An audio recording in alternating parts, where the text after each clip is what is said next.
Hey guys, Mark here. So today I want to talk about house hacking. The market's really crazy right now, and it's getting difficult to find properties, especially at a discount. So how can you afford to pay a little bit more for a property right now and still cash flow? The only way I can think of right now that really makes sense, unless you've got a machine set up like we do, where we send out, a zillion offers a week, and people working full time on it, and an advertising budget. What does the regular guy or girl do that's just getting started? House hacking. You can afford to pay a little bit more and make, money every month, or at least get the payment made for you. By the way, if this is something that's interesting to you or something that you want to hear about a little bit more, do me a favor and hit that like button and subscribe to the channel. So, house hacking, what is it? That's a good question. It's when you buy a house and you rent out rooms. Maybe you have some storage areas that you rent out on top of that. But what you try to do is you rent out enough of the house to where you can at least cover a part of your payment or your entire payment every month so that you don't have to pay for it. And what does that do for you? Well, let's go back to buying and paying a little bit more. That doesn't sound great to begin with. I get that, and it sounds kind of stupid. But I've told this story before. Whatever you buy today, 10 years from now, won't seem like you paid too much. If prices go down a little bit, what's the big deal? As long as your payment's getting made and you've got the tax benefits and you've got the depreciation, which if you look at some of my other videos, which we'll post at the end, you've got all the things that you need to make money with real estate. And by the way, the sooner you get started, the better off you're going to be. It's like the stock market. Seriously, you can buy high, you can buy low, but you keep buying consistently. We're always buying. We buy all the time, whether the market's high or the market's low. We've seen prices, even in the last 12, 11 years, we've seen prices go up and down. The market's died off a couple of times during this run where everybody thought, hey, it's over. We didn't stop buying then, and we're not stopping now. Look, the thing is, I'll reiterate that story really quick, and then we'll wrap this up.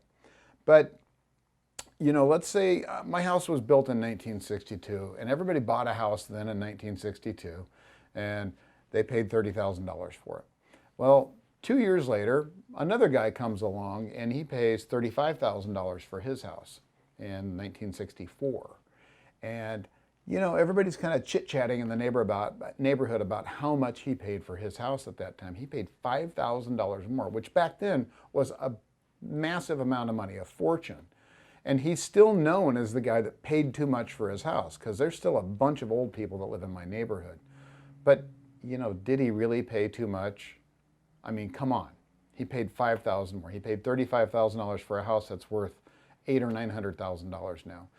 The same thing's going to happen with you. And yes, I know that was a long time ago. We're talking 60 years ago. But the same thing's going to happen. In 10 years, the property will appreciate, and it will be worth more than you paid for it. But during that time, you'll be getting more equity in it. You'll be paying down your debt. You will be making money on the rents by then, and you'll own other properties that are doing the same exact thing. That's why it's important to get started now. So the house hacking portion, that's probably what most of you can do right now. You can't compete with people that have a big machine going out there that have to buy houses at rock bottom prices, right? But you can compete by paying a little bit more and maybe talking to the seller and telling them what you plan on doing. This is my first house. I'm going to get some roommates.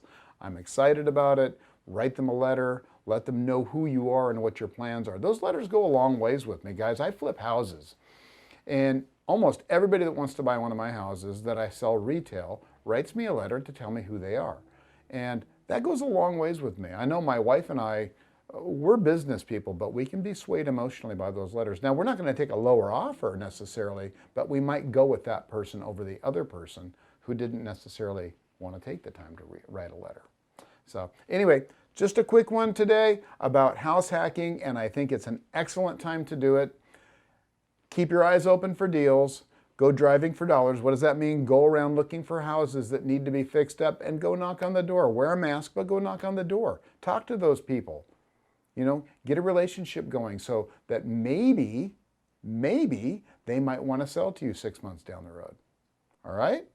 All right, guys, thanks a lot for watching today. Again, please subscribe. Please hit that like button and check out the 2 videos I've got over on the side, and they'll kind of help you with some of the stuff I've been talking about. I kind of walk through a house hack and talk about some financing. Anyway, you guys have a great day. I'll talk to you soon. Oh, by the way, also download my list of how to get started. It's down below in the links. So important to get started on the steps from getting financing to cleaning up your credit to actually making an offer on your first house. It goes over all that, guys, and you can check it off as you go. Download that. Get started today. Talk to you later. Bye-bye. Hey, guys, check out these 2 videos. They're really going to help you on your investment journey. I'm also on Instagram. Tons of great video content there. Really good stuff. Please subscribe. I'll see you next time.